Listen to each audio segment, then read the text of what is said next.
And now, it's Coast Vue with Ricky Mathews. Brought to you by J. Allen Toyota and AGJ Systems and Networks on SuperTalk 103.1 FM. Welcome to Coast Vue, the show that celebrates the men and women who are making coastal Mississippi such a great place to live, work, and play. If you go back into the early days of Coast Vue, it started the show in January the 6th, 2020. I had a series of shows that I did, and wanted to talk to some of the what I call stalwarts in the beginning, people like George Slogel and Roland Weeks, my mentor, and a long list of others. And one of the people that I talked to was a guy named Reed Guice. Now, Reed, he's not only has a great history as a leader in coastal Mississippi, but he's also what I would refer to as one of coastal Mississippi's real and true characters. And he's also a good friend of mine, and had the opportunity to go hunting with him recently, and I've invited him back. We'll talk a little bit about fly fishing, but we're going to talk about some world travel as well. But before we go any further, welcome my friend Reed Guice to Coast Vue. Great. Thanks for having me, Ricky. Really good to see you this morning. It's good to see you too. So look, we had an opportunity. You came up to the Delta, and you and your son, Bretton, came up to the Delta and hunted with me and my nephews. That was a lot of fun. So we can talk about that for sure. But also, Bretton, he's got your voice, and he's only like 9. I know he's older than that, but I'm just saying it's weird to see this young man with a Reed Guice voice. He's got it, doesn't he? Oh, he does. I tell you, he really made a lot of fun of me after that. He said that, Dad, you must have said this 30 times. We're here on the edge of the alluvial plain where the Delta rolls into the hills. Quit saying that. You must have said it over and over and over. People would say, we're at the edge of the alluvial plain where the Mississippi River Delta goes into the hills. Melodrama. I get that from my dad.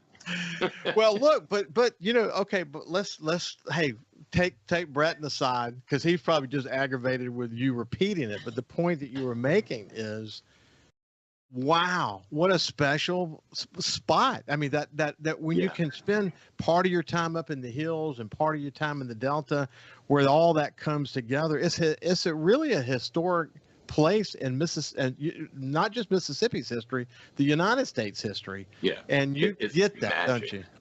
It's magic. It's truly a magical place. Think about that. All of that coming down from the United States into the Delta of Mississippi, the way it spreads out so flat for so many miles, and you have a place right where it turns into the ridges. No, that's magic. So you got so Reed and his son joined us. It was still youth hunting weekend, and I had my 2 nephews, Peter and Nico, with me, and Reed had Bretton. And so you got to do a hunt down in essentially the Delta. Right. And then your last hunt was literally up in the hills. That's right. And it's amazing how different those 2 views are, isn't it?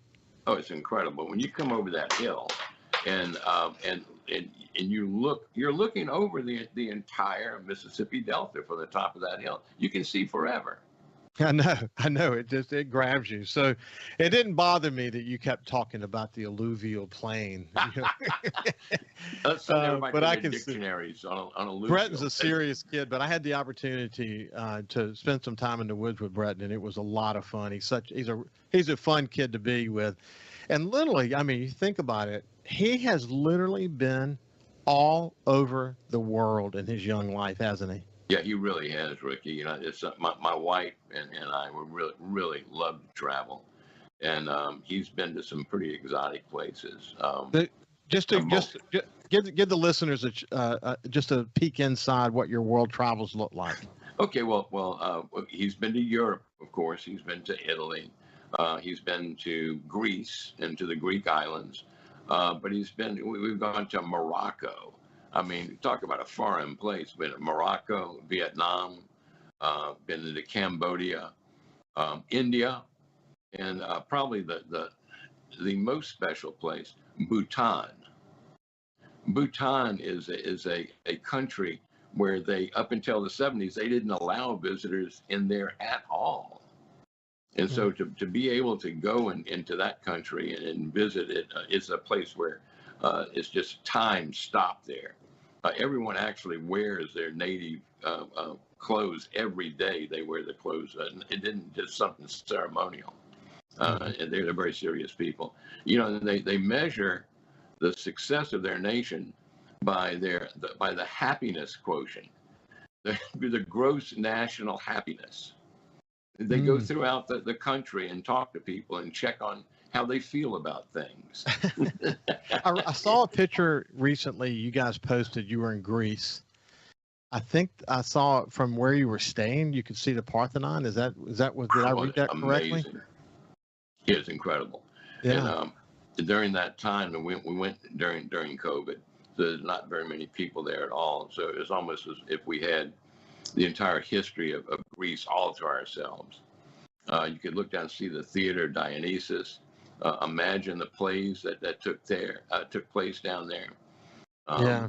And in the islands, any place you go in Greece, there's going to be a temple someplace. Hey, I remember when you went on your honeymoon, you came back and I said, what's the most outstanding thing you saw? And you said, what most outstanding observation that you made? And he said, you said, everything is really old. Well, you can't get much older than going to Greece. It's old, man. It sure is. It's something else. That's where it all began. I had that impression when we were in Croatia, you know, when we're in Split, and you had the palace there that was Julius Caesar's accountant, and the impact that the Roman Empire. I mean, you see bits and pieces of it all over, and you get a sense of, you know, that was a long time ago, and it was real. It wasn't some fairy tale. I mean, that's what's amazing about it. You know, that's right. You know, you're in this far distant place. When you travel, Reed, it helps you gain better perspective about how coastal Mississippi fits into the rest of the world. And I mean, you want to come home, even though as much as you might enjoy Greece, it's great to come home, isn't it? Oh, absolutely. And it is, though, kind of strange. We used to say around in Biloxi, we'd say, you know, we're the second oldest city in the nation. No, we're not even close to that. And even 1699 is a blip in time when you look at some of these other nations. And we're constantly changing our zip codes and our area codes, right? And our addresses change. When I went to Paris, my mother said, I want you to go find this place, this street. And this is where Louis Hebert lived. He's somebody that you're a descendant of them. That's one of your ancestors. And he founded Quebec. And here was this, I found a little map. She had drawn just a little bitty map. And I asked the concierge, you know, where is this? He said, I'd go this way. I went down there. The street is still named the same street. The building is still the same building number. I mean, from 500 years ago. And there's a little plaque there saying that you know, talking about Louis Hebert, the founder of Quebec that has lived there. He was Catherine de Medici's perfumer. It was on the edge of the Louvre. He actually he could get, you know, to the other side of the Louvre and get into the palaces from there. No doubt he made her poisons too. Probably no doubt about that. But it is interesting to learn these perspectives. And one of the things that you and I have, I should point out, we actually worked together at some point. When you had your 3 iterations of your ad agency. We'll come back to that in the next segment, but 3 iterations of your ad agency.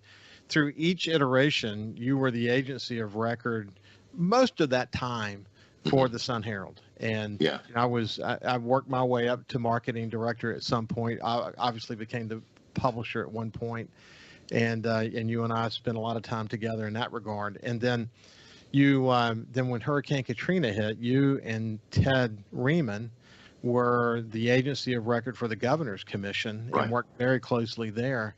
I had a great conversation with Mike Smith, the mayor of Waveland, yesterday, and he was talking about building the harbor and developing Coleman Avenue, and all these thoughts started to come back up about the charrettes that we had with over 100 architects and planners from around the world that were led by Andreas Dwani, and the belief that they had in a place like Waveland that was wiped off the face of the earth, that it could resurrect, but that it had to take advantage of its shoreline. You see what's happened in Bay St. Louis. I mean, That's what's right. happened It's there is magnificent. unbelievable. But, you know, it's taken a lot of time, but it's so interesting the way that what Andreas taught about creating walkable communities and mixed use, that's what everybody's talking about today. It's taken about 16 years for us to get to this point where we're having a common language about people live, working, and playing. But, man, those were some formative times in our early days after Katrina, weren't they? We're starting from scratch. And when the governor said he wanted to build back better, he meant it. And he put his money where his mouth was. I mean, thank goodness we had Haley Barbour and his connections in Washington. We never really made it out. You can look at our neighbors and how they didn't quite come out so good. No. Put it bluntly. No, But, you know, I tell you, when I say I've written a lot over the years, but the opportunity to write the foreword to his book was one of the big honors in my life, and because the foreword wasn't just about Haley Barbour. I mean, he wanted it to reflect the incredible and enormous leadership that came forward after the storm. And you and I got to see it. Some people stepped up, some didn't. But those who stepped up, we had a blood pact with one another, and we look back on it now affectionately. This is Reed Guice. We'll continue the conversation when we get on the other side.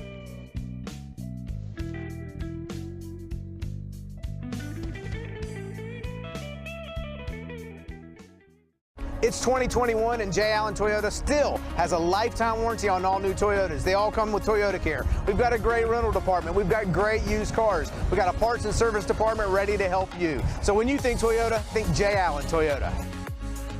When it comes to the outdoors, we are one. We live in one of the best places in America to enjoy the great outdoors. So let's talk about it. SuperTalk Outdoors with Ricky Mathews. Mondays starting at noon. Here on SuperTalk Mississippi. Presented by the Foundation Protecting Our Outdoors Heritage. Listen or watch the show anywhere you get SuperTalk Mississippi.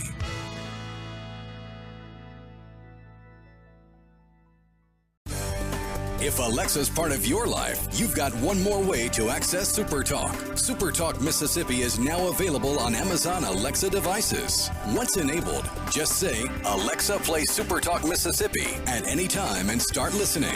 It's that easy. Just one more way to stay informed and connected with your state. Learn more at supertalk.fm/Alexa. SuperTalk Mississippi. SuperTalk Mississippi. Now available on Amazon Alexa devices.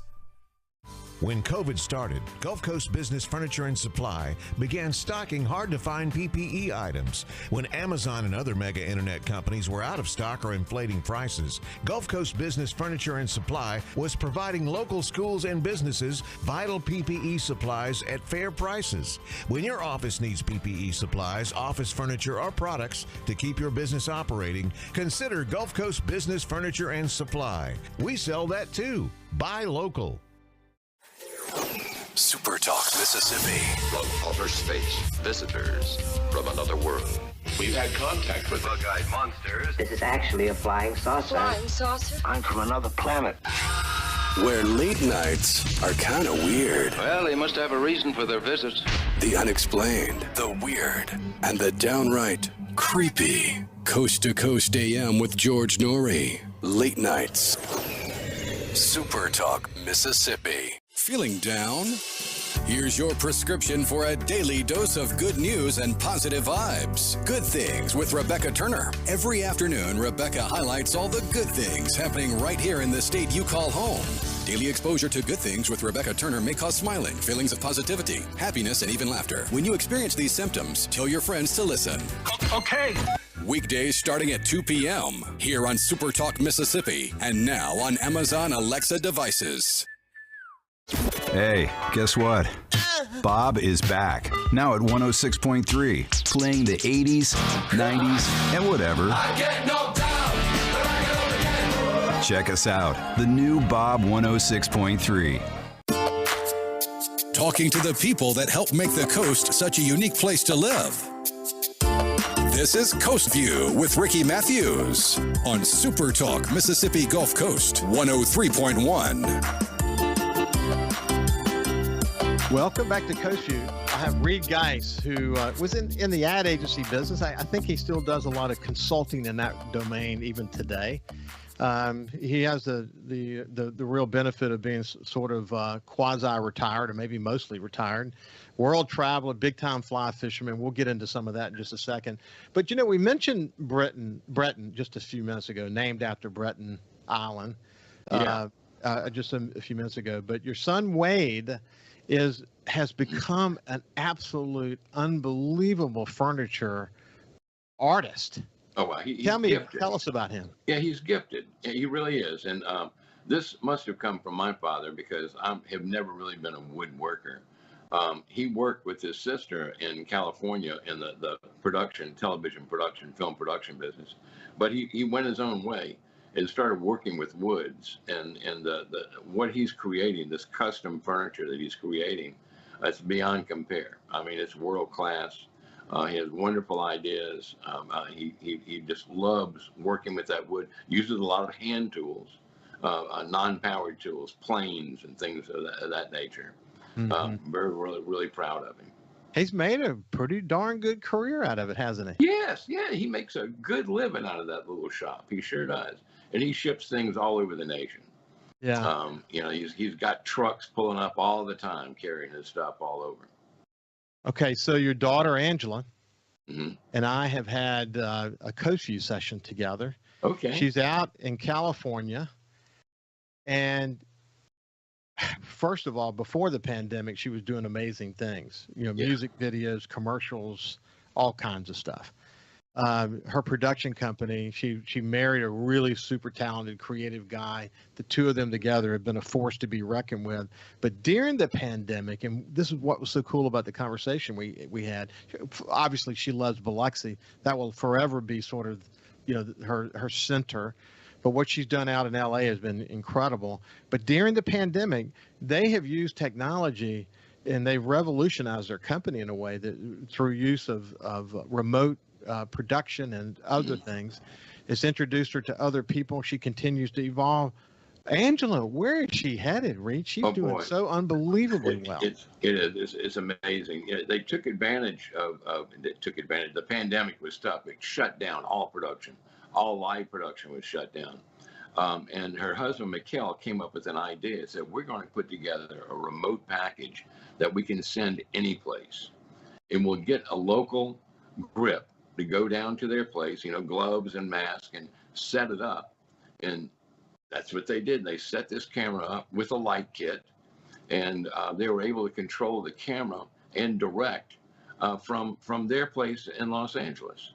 The people they were working with, they did the ABC up fronts like that remotely, which is where people, where they are promoting their TV shows to the ad agencies and media buyers for the next year. Usually it's a big deal done on stage. They did that whole thing for them, and their clients have been forever grateful for that, and they're continuing to use them now that we're a little post-pandemic. The name of her company is New Context, and it has continued to evolve. It's got a terrific relationship with Disney, ABC. It's got, I mean, she's worked. I said during the show, but she's worked with people like Taylor Swift and Kanye West and Miley Cyrus and a long list of others. She's had the opportunity to be around people like Steven Spielberg and Robert Redford and Quentin Tarantino. Yeah, right. I mean, the list goes on and on. But she has really done it all. But what's cool about what she's doing, and you mentioned it just then with that technology that they've adapted and used in the pandemic, is that they can turn on a dime, man. She's an incredibly gifted relationship builder. But when you bring the creative and technological, firepower that they bring to the table, and this willingness to do, really unique and maybe challenging gigs, they have just scored, haven't they? It's really amazing. By the way, you still there? Yeah, we're here. Go ahead. You're fine. Okay. Yeah. Her husband, McKelly, is truly a genius. While they were working on doing that remote stuff while he was at home, he was producing face masks, clear face masks for our people in the healthcare industry with a what do they call them? Those little printers, a computer printer. It just 3D, a 3D printer. A day. 3D printers, right? Yeah. Yeah, 3D printers. Yeah, he was making face masks out of 3D printers, these big acrylic ones, and and sending them out all over Los Angeles, getting them to the hospitals.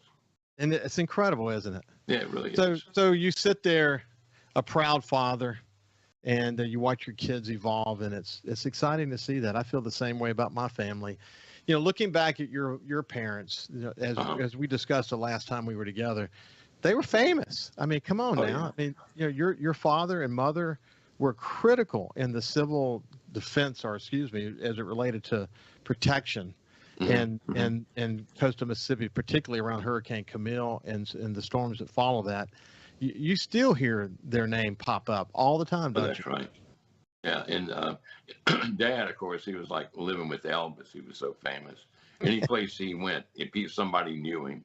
My wife Susan told me that she was working at the bank and somebody came and said, "I had lunch with Wade Guice." She said, "Who's Wade Guice? What's the big deal about that?" That was before we ever met.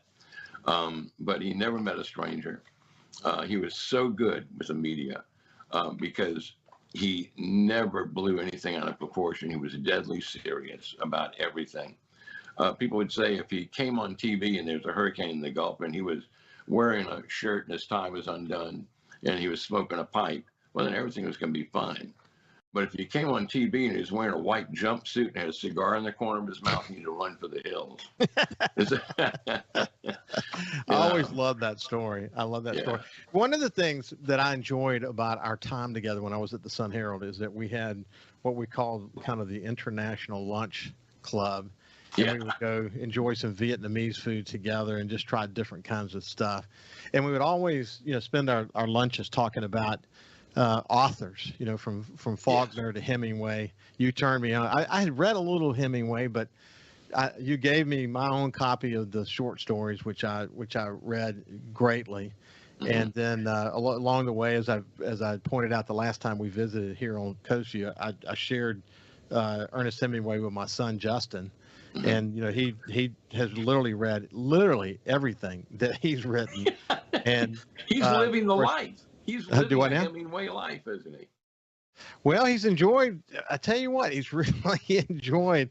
I mean, when he read "The Sun Also Rises," as you well know, and I blame you for nearly getting him killed. He went to when he was living in Spain learning Spanish, and I visited him there, and he was super serious about that. But while he was there, he caught a train and went over to Pamplona and ran with the bulls, and got an injury, not from a bull, but got a bloody leg injury that people say, "Oh, did you get gored?" And he would tell the correct story that he just got bumped something in the midst of running from the bulls. But we've shared a lot of fun literature together over time, and it was so interesting. You were in Africa, and maybe this was last year. Yeah, and South Africa, while you were there, you Zimbabwe. sent me the stanza from A Short Happy Life of Francis McCumber that came from the Hemingway short stories, and he caught it, didn't he? He captured the essence of what you were saying, didn't he? Yeah, we were in these lorries, these open lorries, bench seating kind of, and we're in the middle of a pride of lions. I mean, these lions could have killed us in an instant. This big old male lion, he woke up and yawned. By the way, when they do the roar, the MGM roar, that's actually, they dubbing that. It's when they yawn that their mouths get open. It's so open like that. But this animal, he walked within, I don't know, 1.5 feet behind me. It was, and how is that? How is that possible?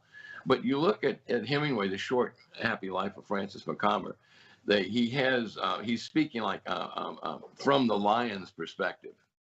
And the lion is looking at this stuff and saying, there's one of those big things. They don't look at it as people at all. But when someone gets out of the lorry, it's one of those people things. Yeah, I can eat it. And so they said, do not raise your hands, don't make any noise, stay the big lump thing, not the people thing. But it was fascinating. He captured it from the point of view of the lion. It is that is so cool. That is so cool. I actually saw on the news recently where on a safari, a large male elephant actually attacked the big thing. Oh gosh! The people had to bail out. I don't know if someone was hurt. I just saw the quick video of it, but you could see how that could happen, couldn't you? Oh, absolutely. And we were even rushed a couple of times to teach the smaller bull. Just kind of playing, if you will, because they're a big thing and you're a big thing. Okay, big thing. Let's get after it. Hey, when we come back, I want to talk to Reed about where his love of fly fishing came from. He's actually a master fly fisherman and ties his own flies, has a terrific collection of rods, and has been, I guess, all over the world, we should say, fly fishing. Where did that come from? And we'll talk about it as it relates specifically to coastal Mississippi. We'll see you right after this.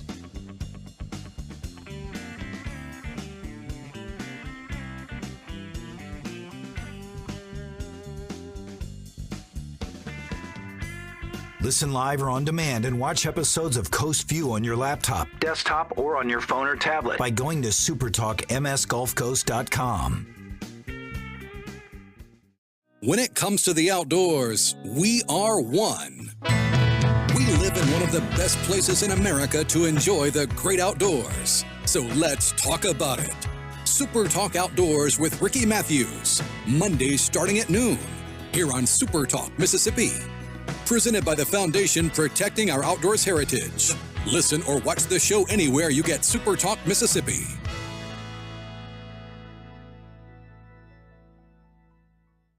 Hey, guess what? Bob is back. Now at 106.3, playing the 80s, 90s, and whatever. I get knocked down, but I get up again. Check us out. The new Bob 106.3. Feeling down?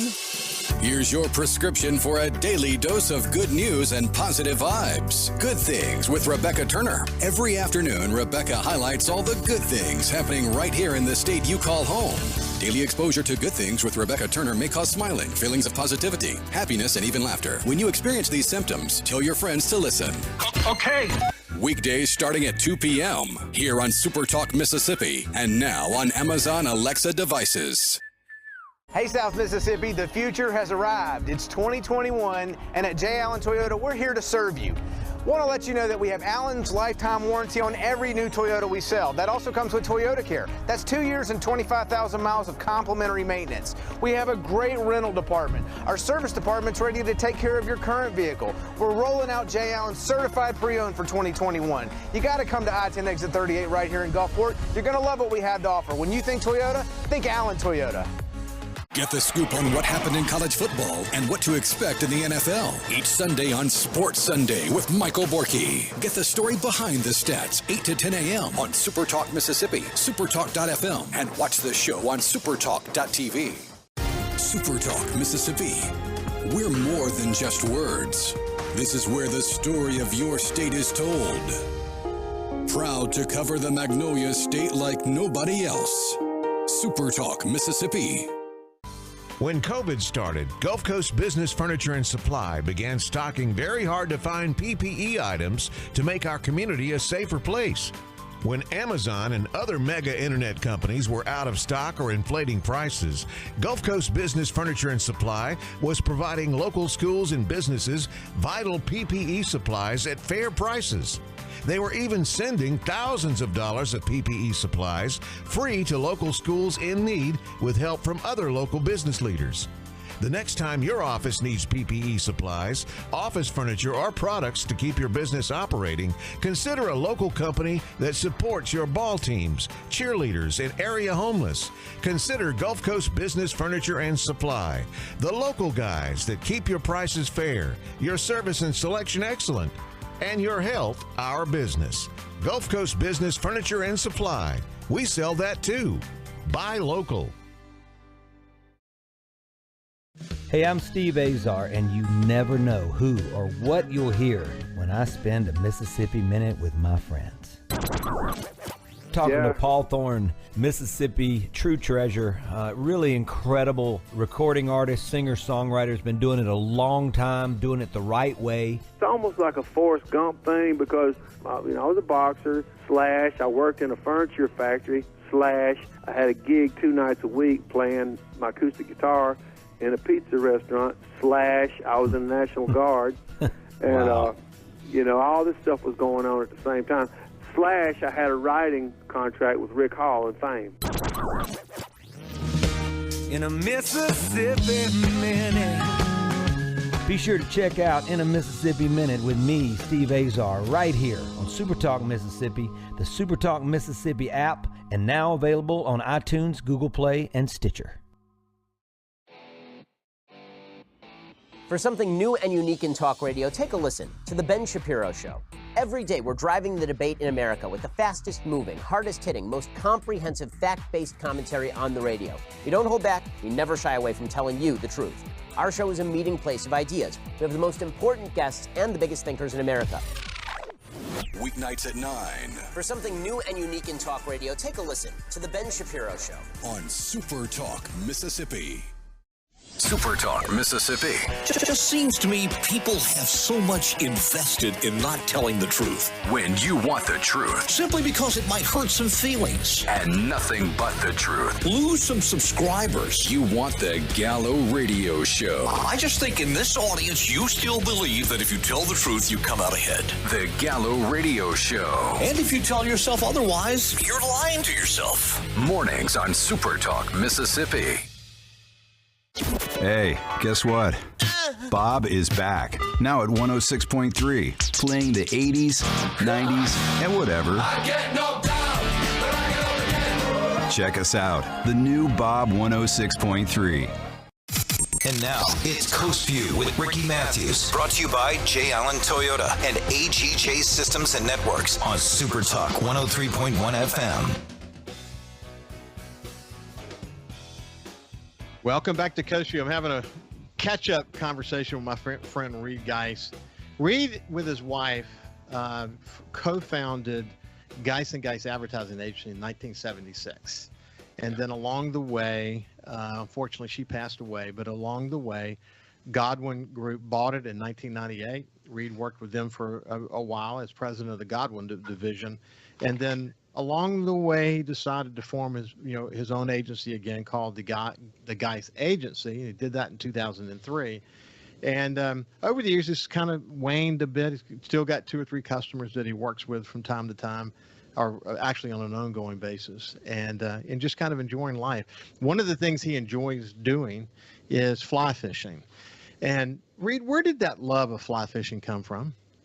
Well, it came from Dad. The love of fishing really just came as a youngster. We fished with cane poles, and little bitty hooks and little pieces of bait, little bobbers. And I didn't care what we caught. We just caught lots of fish. Hardheads, pinfish, little croakers. It didn't matter. We just liked to catch fish. And Dad loved taking them off the hook for us. Mm-hmm. And when I was 13, they had a JC's fishing rodeo. And so we went there with our cane poles. It was me and my little sister and my little brother. And we started fishing with little hooks and bobbers, just the way we always did. And I believe that during that time, I may have caught 42 fish or something. And the king fisherman was going to be whoever caught the most fish. And so, yeah, I did by far. Everybody else was there with their dads, with the Mitchell 300s and the spinning reels and things like that. And but man, we put it on them. All the fish were just tiny little fish, but we caught the numbers. I was, oh, you cheated. Your little brother and your little sister, you got their fish too. I said, no, well, she caught 32 and he caught 18. But I won the king fishing. I was a king fisherman of the JC's rodeo when I was 13 years old. It was amazing. It was in the newspaper, Ricky. And in the newspaper, though, I wasn't wearing a shirt that day. They just, naked to the waist and no shoes probably too. In the newspaper, painted a T-shirt on me. What a great story. Can you believe that? It was Lyle Page handed me the trophy, and they painted a T-shirt on my body. Lyle Page. Oh, man. God bless his rest Really? of his soul. What a terrific I man. had my choice of prizes, and I chose a fiberglass fly fishing rod because I knew that my daddy had one too. So we started fly fishing in the little streams right around this area like the little Biloxi River. And I went there brim popping. Now, I thought you were supposed to pop, so I was always popping it out of the water, making that noise. Dad knew what to do. He would just throw it out there and let it drift, and then a brim would hit it, you know? So we would catch some fish. Not enough to eat ever. But it caught you. It oh, caught you. yes. Oh, it caught me. Yeah, that's who got caught was me, not the fish. But as you got older, you came to appreciate that fly fishing, probably more than anything else, that involves taking an animal of some sort. Fly fishing, probably among everything else, is the one thing when the culture and the atmosphere around it defines the activity. I mean, you're right. Is that true? It is true, and there's been a lot of literature surrounding fly fishing, and it's just when in your fishing career, you're a fisherman. You know, at first you want to catch a lot of fish, then you want to catch a big fish, then you want to catch a lot of big fish, then you want to catch them the hard way, maybe top water. I'm going to only fish top water baits, top water mirrors. All I'm going to do is fish top water. You start to specialize. You start to push yourself. You want to see how far you can go. Well, and finally, it's fly fishing. It's a wonderful sport, and it's hard to describe, really. But I think I did it the right way there. It's just a way you limit yourself. But in many ways, it's not limited at all. We've talked about this before, but the way that Middleton in his book On the Spine of Time described standing in the stream in North Carolina and what's going on around him, I think it's probably captured as good as anybody I've ever seen written about it. And a lot has been written about fly fishing, but he seemed to get it, that it was this like great catharsis that you were participating in. And when you're like in a stream in Montana or Wyoming or offshore with me, catching some big fish, it is a catharsis for you, isn't it? It's neat, and I really enjoyed fishing with you. As I recall, one of your sons caught a record bonita while I was on the boat fly fishing. Yeah. That was a real thrill. I also caught a record on your boat, state record for Almaco jack. Do you remember that? Yeah. The fish was only about 6 inches long, but it was an Almaco jack, and it's a record, Yeah. So you can catch any kind of fish on a fly rod. I've caught sharks, not just redfish and speckled trout, flounder, sharks, tarpon and bonefish. It's any species out there, you can catch them. So if we're talking about saltwater, probably off our coast, maybe going to the schools of redfish or whatever, probably is your pinnacle enjoyment. But when you're in a freshwater environment, I mean, of course, you fish in freshwater all around the world. What's your top spot? Whoa. Well, any stream I'm fishing in, I really prefer fishing in streams to lakes because I like the sound of the water. I like to watch the fly move. I like to mend the line so I can keep drag off of the fly. And I love to see that take from a top, from a dry fly. But yeah, whether it's in the Blue Ridge Mountains or in California or Montana or Colorado, any of those places. Actually, Sheffield and I have fished down in New Zealand and in Patagonia for trout. It's something. I forgot all about fishing. I think when I turned 16 or so, and I started. I changed fishing for I think it was the perfume and the smell of gasoline. I took my mind off of it. But when I went through college and then through the Army, when I got out of the Army, when I was in the Army, I was in Georgia, and I started enjoying fly fishing there. And as soon as I separated from the Army, I went straight out west. And went into the mountains backpacking and caught every kind of trout there was. Just loved it. So when you were describing this advancing situation where you're using heavy equipment, and then you want to catch that same fish with light tackle, and then you want to catch that fish with maybe some heavy fly fishing equipment, then you want to lighten up the fly fishing equipment, catch that you're describing my son Jordan, because he whether it's hunting or fishing, like hunting these days, like I had an old 16 gauge that got passed down from my grandfather to my father to me, and then it's available for the boys to hunt with.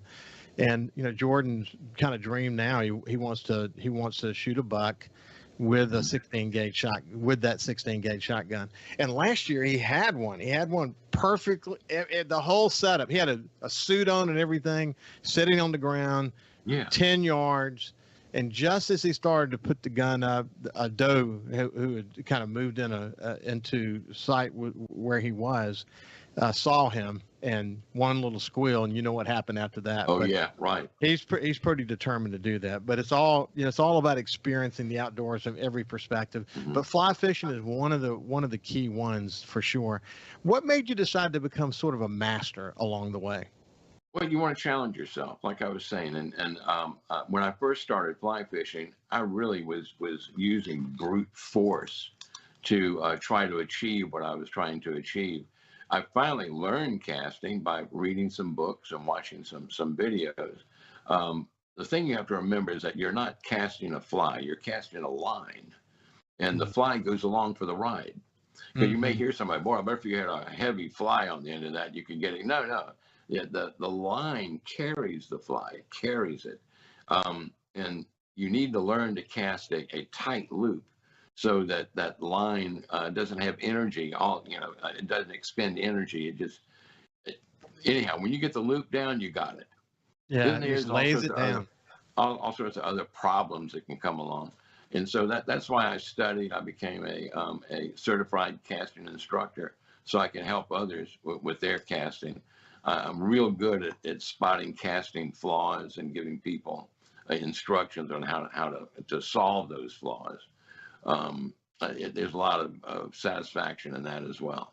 So as you taught me, a lot of people, they may create the loop and they may generally lay the fly down where they want it to be laid down, but they're using so much arm they're wearing themselves out. And what you teach, it's all in the wrist and the timing, and you do such a great job at that. So what we're going to do, we're coming to the end of this segment. When we come back, I want to talk a little bit about tying flies. I mean, what role does that play in all of this, and how do you decide what you're going to tie? And you do a lot of that. So we'll continue our terrific conversation here with Reed Guice when we come back from break.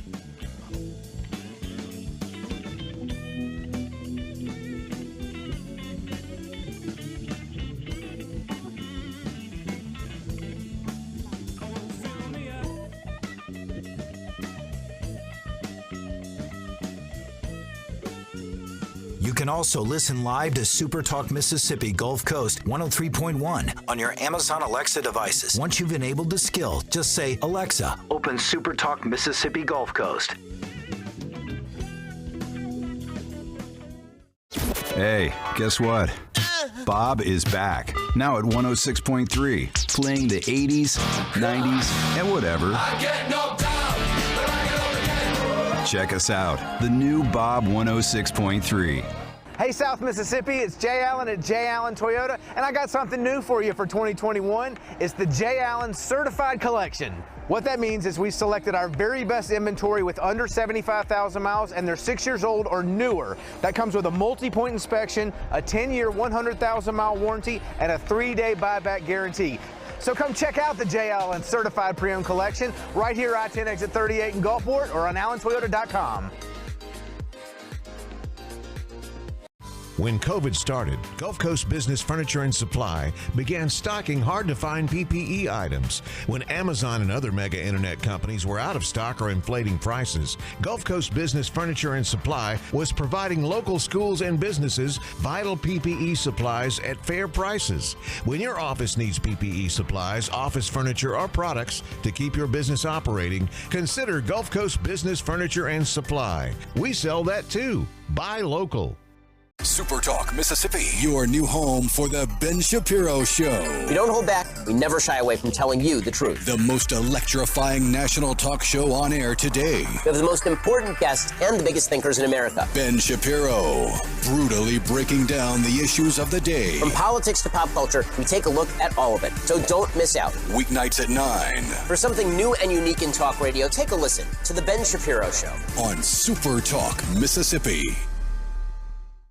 SuperTalk Mississippi. It just seems to me people have so much invested in not telling the truth. When you want the truth. Simply because it might hurt some feelings. And nothing but the truth. Lose some subscribers. You want the Gallo Radio Show. I just think in this audience, you still believe that if you tell the truth, you come out ahead. The Gallo Radio Show. And if you tell yourself otherwise, you're lying to yourself. Mornings on SuperTalk Mississippi. Hey, I'm Steve Azar, and you never know who or what you'll hear when I spend a Mississippi Minute with my friends. We're talking to Del Berra. Take me back to growing up and what it was like in the household with a dad like Yogi Berra. You know, we grew up with his funny sayings. You know, I remember Dad managing the Mets, and me, Larry, and Timmy are watching the game on TV. And all of a sudden, two streakers run out of the stands on TV, and the camera flips away from them. So when he gets home, me, Larry, and Timmy say, "Hey, Dad, those streakers, what were they, boys or girls? We need to know." And Dad looked us right in the eye and said, "I couldn't tell. They had bags over their heads." In a Mississippi Minute. Be sure to check out In a Mississippi Minute with me, Steve Azar, right here on SuperTalk Mississippi, the SuperTalk Mississippi app, and now available on iTunes, Google Play. Hey, guess what? Bob is back, now at 106.3, playing the 80s, 90s, and whatever. I get knocked down, but I get up again. Check us out, the new Bob 106.3. When it comes to the outdoors, we are one. We live in one of the best places in America to enjoy the great outdoors. So let's talk about it. Super Talk Outdoors with Ricky Mathews, Mondays starting at noon, here on Super Talk Mississippi. Presented by the Foundation Protecting Our Outdoors Heritage. Listen or watch the show anywhere you get Super Talk Mississippi.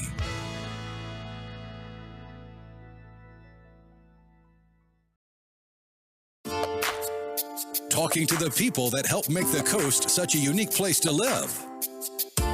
This is Coast Vue with Ricky Mathews on Super Talk Mississippi Gulf Coast 103.1. Welcome back to Coast Vue. We're having a terrific conversation with my friend Reed Guice. Reed is a longtime ad agency owner and executive.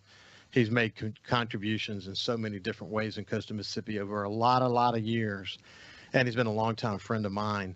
What's interesting about Reed, though, is his love of the outdoors, not just fly fishing, just loves to get into the outdoors in so many different ways.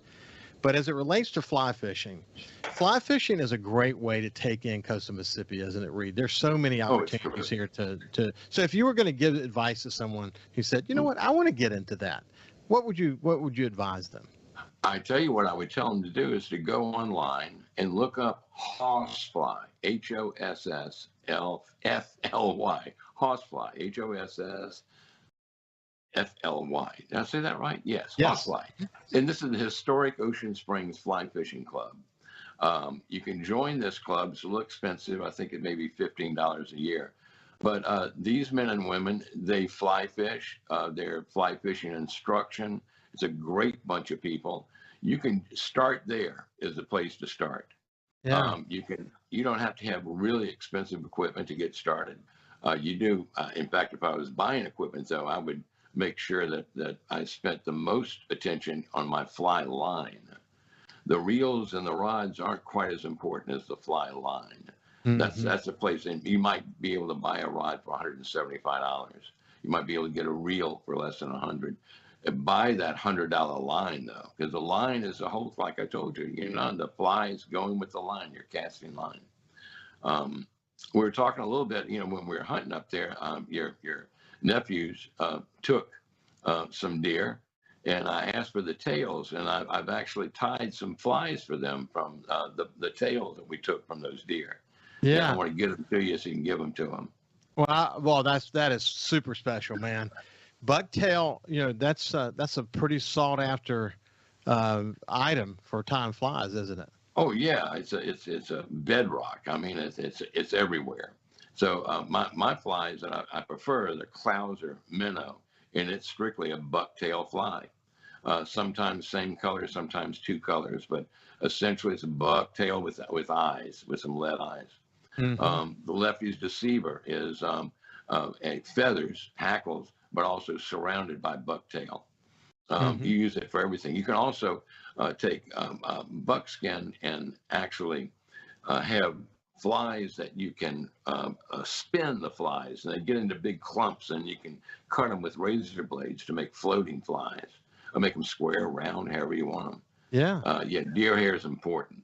You said that when you hunt in saltwater, when you fish in saltwater, you principally tie three separate types of flies. What are those three different flies? Well, one would be the lead-headed bucktail, the Clouser minnow I was talking about. The other would be a deceiver type fly, and that's a bucktail that has feathers in the middle of it.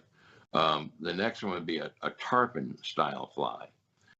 These flies use a palmered hackle. You wrap the hackle around, and they stick out like little fingers, and with feathers in the back. That when you pull it, it has some motion. So those three types are about all you need, and maybe that and a crab fly. You can do that with yarn. Yeah, the crab fly works really good for like redfish along the marshes. Oh yes, and triple tail, beautiful for triple tail. That may be my favorite fish out here to fly fish for. It'd be triple tail. Well, cobia too, but not as much opportunity for cobia as there is triple tail. The last few years we've really gotten into running the crab pots and looking for triple tail under those crab pots. We love running offshore and coming up on a tide line that's full of a lot of debris. I mean, there's nothing more beautiful than that. We'll just stop. Man. I often say this, that when we go offshore, we're going to take what we can get away with. And if we find a tide line, we will literally just spend the rest of the day there if it's got fish. Yes. I mean, it's just so much fun because there's so much, the further offshore it is, the better it is, Mm-hmm. So obviously lemon fish, obviously triple tail. Mm-hmm. Sometimes you catch a bunch of triple tail. We came up on a bucket once, not last year, but year before last. One bucket, and there might have been 50 blackfish underneath that one bucket. And they just all came toward the boat as we were fishing. Unbelievable. Oh, and the dolphin love that fly too. Oh, they love a fly. They really do. Just one last little comment about fishing off coast of Mississippi. When the red minnows are doing what they do, it's amazing, isn't it, Reed? It's amazing. It's a fish in a bucket, literally. I mean, they'll surround your boat, and the noise of them eating those red-top minnows on the surface, there's nothing like that noise. They're just chowing down. You can find tarpon, redfish, sharks, jacks, a wide range of fish. Anyway, listen, it's been great catching up with you, Reed, just talking about your love of coastal Mississippi and your love of travel. And we'll come back to you again soon and just check in with you. Thanks for having me, Ricky. I really enjoyed it. I got to get those flies over to you. I got some I can't wait to share them with the boys. They're going to love it. It's been great. This has been Reed Guice, and have a great day, and we'll see you tomorrow.